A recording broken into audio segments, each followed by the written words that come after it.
जय जिनेंद्र बंधुओं, एक बार पुनः आप सभी का अभिनंदन करती हूँ हमारे इस खास कार्यक्रम जैन वास्तु रहस्य में। आप भी हमारे साथ मौजूद हैं, हमारे डॉक्टर साहब भी हमारे साथ मौजूद हैं। आपके प्रश्न हमारे पास हैं, तो फिर देर किस बात की है। चलिए डॉक्टर साहब का स्वागत करते हैं और आपके सीधे प्रश्न लेते हैं। डॉक्टर साहब स्वागत है आपका कार्यक्रम में। जय जिनेंद्र। डॉक्टर साहब बिना विलंब के पहला प्रश्न लेना चाहूंगी। पहला प्रश्न रीना जी ने किया है। ये कह रही हैं कि डॉक्टर साहब मैं आपका प्रोग्राम लगातार देखती आ रही हूँ और बहुत सारी प्रश्न है मेरे अंदर, लेकिन इस समय जो सबसे ज़्यादा हैरानी करने वाला प्रश्न मेरे पास है वो ये है कि घर के पास की जो सड़क है शमशान की ओर सीधे वो रास्ता गया हुआ है। क्या ये ठीक है? नहीं तो क्या करूँ? मेरे बच्चे अक्सर बहुत डरे रहते हैं। देखिए, यदि आपके शमशान पे सीधी रोड जाना वह भी एक रोड भेद होता है, क्योंकि हमारे घर से जो रास्ते जाएं वो अच्छी जगह के लिए जाएं, शमशान के लिए ना जाएं। अब उनमें दूरी कितनी है, यूं कहें तो बहुत सारे लोगों की रास्ते चले जाते हैं। इस पे डिपेंड करता है कि कितने फल्लांग, यानी आप फल्लांग तो समझेंगे नहीं, लेकिन ये समझ लीजिए कि यदि आप 300-400 मीटर दूरी तक, कोई भी निवास 300 मीटर तक नहीं किया जाना चाहिए। आपकी रोड जो है 300 मीटर के अंदर में आती है तो वह दोष युक्त है। यदि आप 300 मीटर की लाइन से आगे है वो शमशान घाट, तो अब कोई दोष नहीं। तो अगर ऐसा कुछ होता है तो उसके उपाय क्या किए जा सकते हैं? यदि आप 300 आप ऐसी जमीन के लिए छोड़ दीजिएगा या फिर अपनी भूमि को प्रोटेक्ट अवश्य करिएगा, यानी कि रक्षित कीजिएगा।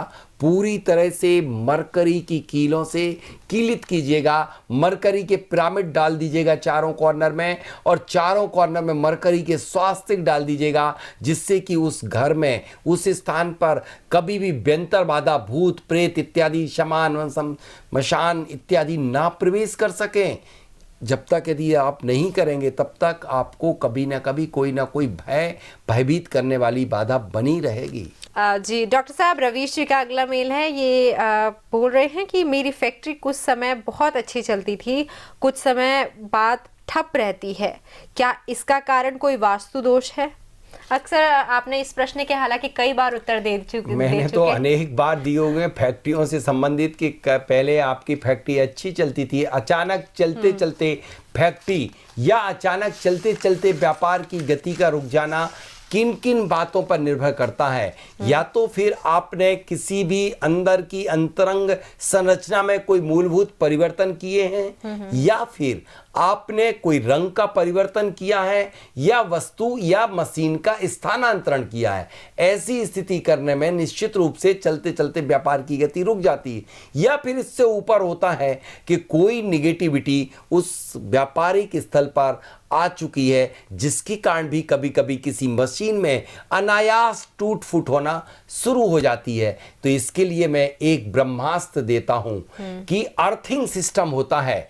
हर मशीन जिस दिशा में रखी गई हो, यदि जिस भाग में ज़्यादा टूट फूट हो रही हो, जैसे कि आपके आग्नेय कोण पर है, दक्षिणी भाग में टूट फूट हो रही हो उस मशीन के, तब आप एक तांबे का तार लेकर के मशीन के एक छोर से बांध करके जमीन में अर्थिंग कर दीजिए, तो अग्नि तत्व पूरी की पूरी जमीन में जाकर के अर्थिंग हो जाएगी और आपको कोई बैड इफेक्ट नहीं पड़ेगा। यदि मशीन के कोई पश्चिमी भाग में या नैऋत्य भाग में कोई दिक्कत आ रही मशीन के, यदि बड़ी मशीन है, तो ऐसी स्थिति में ब्रास की कोई स्ट्रिप लेकर के और ब्रास के वायर से उसकी अर्थिंग कर दीजिए। ये अर्थिंग मेथड है, और उसके मात्र 3 घंटे में आप परिणाम देखिएगा, आपकी मशीन चलना शुरू हो जाएगी। ऐसे पीथमपुर में एक मशीन फैक्ट्री थी और कहा गया कि ये तो 5 दिन से चली नहीं रही, क्या पता क्या हो गया। सारे के सारे इंजीनियर एक्सपर्ट देख के चले गए। मैंने कुछ नहीं किया, मैंने लिया जरा सा तार से अर्थिंग की और मैंने कहा फैक्ट्री को चालू कर दो। जैसे ही देखा तुरंत चालू हो गई। बोले क्या जादू कर दिया? मैंने कहा कोई जादू नहीं किया, इसमें एक्सेस में हो गई थी एनर्जी, उसको मैंने अर्थिंग करके अर्थ में भेज दिया। अर्थिंग कर दिया तो सर्किट बन गया और फैक्ट्री चलने लग गई, मशीन चलने लग गई। तो मशीन ऐसे चलती हैं और फैक्ट्री ऐसे बंद हो जाती हैं, कभी किसी को पता नहीं चल पाता। वह प्रोग्रेस निकालना, प्रोडक्ट निकालना कम कर देती है। तो अब आप अपनी हर मशीन में अर्थिंग अवश्य करें, लेकिन किसी एक्सपर्ट से करवाएं। अपने दिल और दिमाग से मत कर देना। यदि उल्टा आपने अर्थिंग कर दी तो निश्चित रूप से एनर्जी आपकी उल्टी फ्लो होने लग जाएगी। यदि आप अपनी अर्थिंग, जिस तरह से आप अपने घर में अपने जब बिजली का सर्किट सब लगाया जाता तब अर्थिंग की जाती, अर्थिंग डिस्टर्ब हो जाने से पूरे में करंट फैल जाता, करंट डिस्टर्ब हो जाता। ठीक यही सिस्टम पर काम करता है आपकी पूरी की पूरी फैक्ट्री। तो अर्थिंग आप प्रॉपर करके अपनी फैक्ट्री को चालू कर सकते हैं। और फैक्ट्री में आप इस बात का ध्यान रखिएगा कि कहीं आपने मुख्य दरवाजे का रंग, तो कई बार दीपावली के चक्कर तो नहीं कहें, दीपावली की साफ सफाई में, पुताई में हम मुख्य दरवाजे का रंग परिवर्तित कर देते हैं। जैसे उत्तर दिशा में लाल रंग पोत देते या फिर दक्षिण दिशा में नीला रंग पोत देते दरवाजे पे, तब भी आपके व्यापार में तुरंत फर्क हो जाता है। तो व्यापार के लिए अनेक फैक्टर हैं। आप तो सिर्फ इतना करें कि यदि व्यापार को गति चाहिए है तो व्यापार की गति के लिए उस स्थान पर एक सस्ता सरल उपाय करें। प्रतिदिन आप अपने व्यापारिक स्थल पर आएँ, अपनी फैक्ट्री पे आएँ, थोड़ी सी सरसों से दिग्बंधना चारों दिशाओं की कर दें और 10 दिशाओं की भी दिग्बंधना कर सकते हैं। तो आपको ऐसी स्थिति में बहुत अच्छे परिणाम प्राप्त होंगे। यदि निगेटिव एनर्जी ज़्यादा है तो इस आप पीली सरसों में काले उड़द मिक्स करके भी आप कर सकते हैं। इससे भी कहीं ज़्यादा है तब ऐसी विषम परिस्थिति में इस काले उड़द के साथ साथ आप काली तिल भी मिला करके आप करेंगे तो तिल भर भी जगह नहीं बचेगी कि जो निगेटिविटी आपके स्थान पर रह सके। जी बिल्कुल डॉक्टर साहब, अगला जो मेल है वो है प्रियांशी जी का है। जी, वो कह रही हैं कि डॉक्टर साहब, घर में कांच यानी कि मिरर बार बार टूट जाते हैं, क्या ये कोई वास्तु दोष के संकेत है? कृपया कर उपाय बिल्कुल बताएं। निश्चित रूप से ये चेष्टा ज्ञान है। यदि आपके घर में बार बार दर्पण का टूटना, यानी कि आपकी कोई घटना होने वाली थी, उस घटना से बचा लिया गया, जब कोई अशुभ होता तो सबसे पहले दर्पण ही झेलता है। दर्पण जल तत्व का है, बहुत नाजुक चीज है। आप दर्पण काटने वालों से पूछो, बड़ी नाजुकता से काटते हैं। इसलिए वह दर्पण आपके यहाँ बार बार कोई निगेटिविटी आ रही है, उस निगेटिविटी को अवरोध लगाइए, रोक लगाइए और आप अपने भूमि को एनर्जेटिक कीजिए। कई लोग लालच बस अपने घर में ही रखे रहते हैं कि इसको मैं बनवा लूंगा और बरसों तक उनके घर में ऐसे डंप पड़े रहते हैं। इसलिए यह भी ठीक नहीं है। नुकीले दर्पण, नुकीले कांच अपने घर में संग्रहित करना, यानी कि निगेटिव एनर्जी को बढ़ाना है। जी बिल्कुल। अगला मेल है कर्णुप्रिया का। ये कहती हैं, मेरा बच्चा स्कूल में जाता है तो बहुत शैतानी करता है, घर आते ही बड़ा शांत हो जाता है, क्या स्कूल का वास्तु खराब है? यदि हाँ तो कोई उपाय बताएं। देखिए, यह तो हम नहीं कह सकते कि स्कूल का वास्तु खराब है। जी, हो सकता है स्कूल का वातावरण खराब हो, इसके सहपाठियों का भी ऐसे ही उद्यमी हो, इसलिए वो उद्यम ज़्यादा करता हो। कई बातें डिपेंड करती हैं। ये भी मूल बात तो यही है, किसी भी यदि स्कूल का वास्तु गड़बड़ होने पे उसका सीधा प्रभाव उस बच्चों पर सीधा पड़ता है। जैसे दक्षिण मुखी जितने भी स्कूल हैं उन सबके बच्चे बहुत खेल कूद में ज़्यादा इंटरेस्ट रखेंगे, पढ़ाई में ध्यान नहीं करेंगे। इसलिए पहले उसकी दिशा देखें। किसी भी बच्चे का अपना एडमिशन कराएं तो सिर्फ विद्यालय का मुख होना चाहिए उत्तर और पूर्व दिशा में। दक्षिण और पश्चिम दिशा के विद्यालय, कॉलेज, स्कूल में कभी भी दाखिला ना दिलाएं। लेकिन डॉक्टर साहब ये तो बहुत बड़ी बात हो जाएगी ना कि अगर हम स्कूल में बच्चे पढ़ने मैं तो जा सिर्फ बड़ी ही बात बताता हूँ, छोटी छोटी बात तो मैं बताता ही नहीं। क्योंकि कई बार बड़ी देखा बात जाता है कि बहुत अच्छे अच्छे स्कूल का नाम सुनते देखिए, पेरेंट्स सोचते हैं कि नाम आप उठा के देख लीजिए, जितने भी दिल्ली के सबसे बढ़िया स्कूल है, श्री राम रेड्डी कॉलेज चाहे कोई भी स्कूल है, सब देखिए नॉर्थ और ईस्ट फेसिंग है कि नहीं है। यदि कोई पश्चिम में है तो वो गणितज्ञ, अच्छी गणित में एक्सपर्ट होगा, लेकिन दक्षिण के सारे उद्दंड होंगे। जितने भी आप उठा करके देख लीजिए, मैंने तो जितने भी स्कूल कॉलेज की स्टडी की हुई है, मैं ऐसे वैसे नहीं बोल रहा हूं, मैं किताबी ज्ञान को आपको नहीं देता हूं, मैं अनुभव के ज्ञान को आपसे शेयर कर रहा हूं। जी बिल्कुल। तो आप देख सकते हैं कि डॉक्टर साहब जो चीज़ बता रहे हैं वो कहीं ना कहीं आपको सुनने में थोड़ा ये लगेगा कि हम बच्चों के एडमिशन कराने जा रहे हैं तो डायरेक्शन देखिए, लेकिन अगर बच्चों का फ्यूचर देखना है तो डायरेक्शन तो आपको देखना ही होगा, और फिर भी आपको लगता है कि समझ में नहीं आ रहा है वास्तु। लेकिन डॉक्टर साहब एक चीज़ और है कि इसी प्रश्न से याद आया कि अक्सर कई बार मैंने लोगों से सुना है कि अरे हमें तो पता ही नहीं लगता है डायरेक्शन कैसे करें, हमारे घर के तो चारों दिशाओं में गेट है, बीच में हमारा घर है, तो हम क्या करें। देखिए, जब आप दिशा नहीं दे सकते हैं तो अपनी दशा कैसे ठीक कर सकते हैं। जिसको दिशा का ज्ञान नहीं, उसे दशा की क्यों बात करता है। जब अस्वस्थ होता है तब अपने स्वस्थ के फार्मूले देखने लग जाता है। अरे भैया, तुम यदि आपको व्यवस्थित तरीके से जीवन यापन करना है तो जीवन दायनी किरणें देने वाला सूर्य जिस दिशा में उदित होता है, तुम्हें वही दिशा नहीं मालूम तो तुम्हें मालूम क्या है। तुम क्यों, किस लिए इस धरती पे आए हो, क्या करने आए हो, तुम्हें यही नहीं मालूम।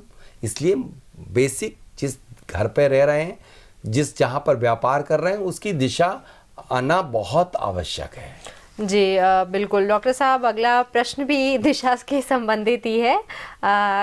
ये है प्रियांत का, के पूछ रहे हैं कि क्या ऑफिस और घर का वास्तु इक्वल इफेक्ट करता है, अगर हाँ तो ऑफिस का वास्तु ठीक करने का कोई प्रयास, कोई उपाय बताएं, क्योंकि मैं नौकरी करता हूं और नौकरी के ड्यूरेशन में ऐसा कई बार आया है कि चीज़ें बहुत ज़्यादा अप्स एंड डाउन होते तो कुछ समझ में नहीं आता, तो कृपया कर मुझे गाइड कीजिए।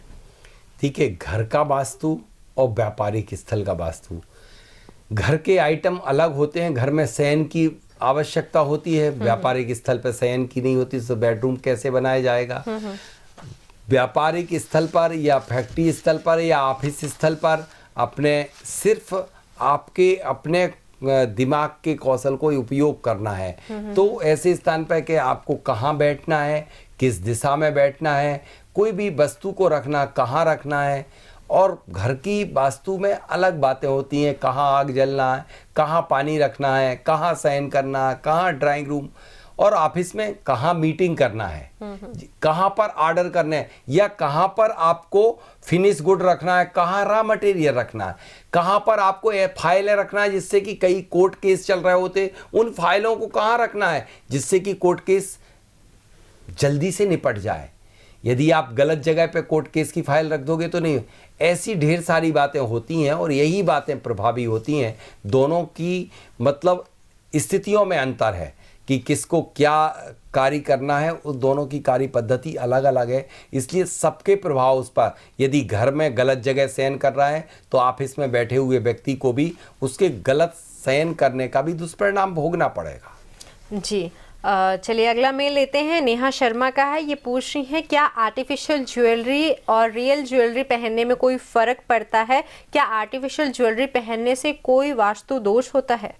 आर्टिफिशियल स्वयं अपने आप में बता रही, आई एम आर्टिफिशियल। आर्टिफिशियल आदमी से मिलने में आपको अच्छा लगता कि सही आदमी से मिलने में लगता।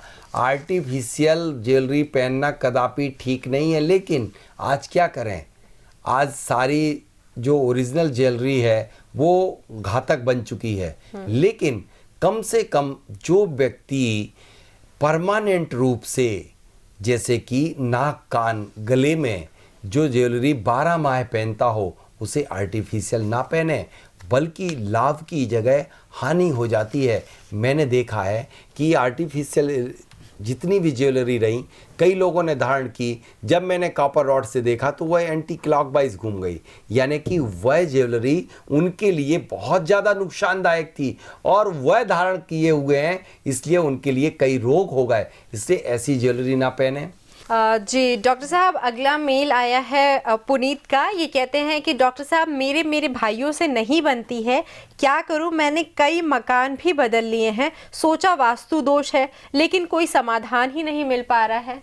तो बिल्कुल सही जगह ये प्रश्न आया है पुनीत जी का डॉक्टर साहब, क्या, क्योंकि ये चीज़ें हर घर की समस्या है। देखिए पुनीत जी, आपने कई जगह घर बदल लिए लेकिन आपको सही मार्गदर्शन नहीं मिल रहा। आप घर बदल खरीद लेते हैं कि किराए का लेते हैं, इन्होंने ये मेंशन नहीं किया है। मेंशन नहीं किया, खरीदते तो नहीं होंगे। कितने घर आज के समय में आदमी रोज नए घर खरीदे, लेकिन खरीद सकते हैं। अब काला धन इतना निकल रहा है, लेकिन बार बार बदलना मतलब किराए पे संभव नहीं, किराए पे ही है। देखिए, जिस दिन आपको अच्छी वास्तु मिल जाएगी वो आपको स्थिरता प्रदान कर देगी। आप अस्थिर वास्तु में ही पहुंच रहे हैं, इसलिए आपके स्थानांतरण होते चले जा रहे हैं। वास्तु आपको सूट नहीं हो रही, आपकी एनर्जी अच्छी है लेकिन वह भूमि की एनर्जी आपको आकर्षित नहीं कर पा रही। कई लोग ऐसे होते हैं कि जिस स्थान पर जाते हैं उनका मन स्थिर हो जाता है, एकाग्र हो जाता है और उससे हटने को मन नहीं होता, और कई जगह जाने पर बेचैनी महसूस करते हैं। ये आखिर है क्या राज? इसी का नाम है वास्तु। वास्तु कोई आज लोगों ने बना दिया है कि दीवालों का वास्तु बना दिया, तोड़फोड़ का वास्तु बना दिया, लटकाने चटकाने टांगने लटकाने का वास्तु बना दिया। ये वास्तु नहीं है। वास्तु वास्तव में भूमि को कहते हैं। इसलिए आप ऐसी भूमि पर पहुंचिए जो एनर्जेटिक हो। आप किसी भी एक्सपर्ट से, जिस स्थान पर आप अपनी कुंडली के अकॉर्डिंग, आप अपने मूलांक के अकॉर्डिंग आप ऐसे स्थान पर जाएं जो दिशा और दशा आपके लिए सूट करती हो, तो निश्चित रूप से आपको स्थान परिवर्तन कदापि नहीं करना होगा। जी बिल्कुल। और स्थान परिवर्तन, चाहे वो मकान खुद का हो चाहे वो किराए पर लें, बहुत मुश्किल होती है। और मात्र हम इन परेशानियों की वजह से घर चेंज कर रहे हैं, तो ये सच में बहुत दुखद चीज़ है कि हमारे पास उपाय होते हैं, हमारे पास हमारी खुद के प्रश्नों के हल होते हैं, लेकिन सिर्फ एक छोटे से मार्गदर्शन ना होने के कारण हम उन समस्याओं में इस कदर घिर जाते हैं कि उस वो चक्रव्यूह बन जाता है और उस चक्रव्यूह को तोड़ पाना बहुत मुश्किल हो जाता है। तो क्यों उन समस्याओं को उस हद तक बढ़ने देना? समय रहते अपना उपाय खुद कीजिए, अपना ज्ञाता खुद बनिए। और इसके लिए लगातार डॉक्टर साहब आपको ट्रेनिंग दे रहे हैं, डेट्स भी आपको पता है, और आने वाले समय में भी आपको लगातार वास्तु से संबंधित बातों के बारे में पता चलता रहेगा और सीखेंगे भी आप। इसी के साथ आज के इस कार्यक्रम में बस इतना है। डॉक्टर साहब, एक बार पुनः आपका तहे दिल से धन्यवाद। जय जिनेन्द्र। जय जिनेन्द्र।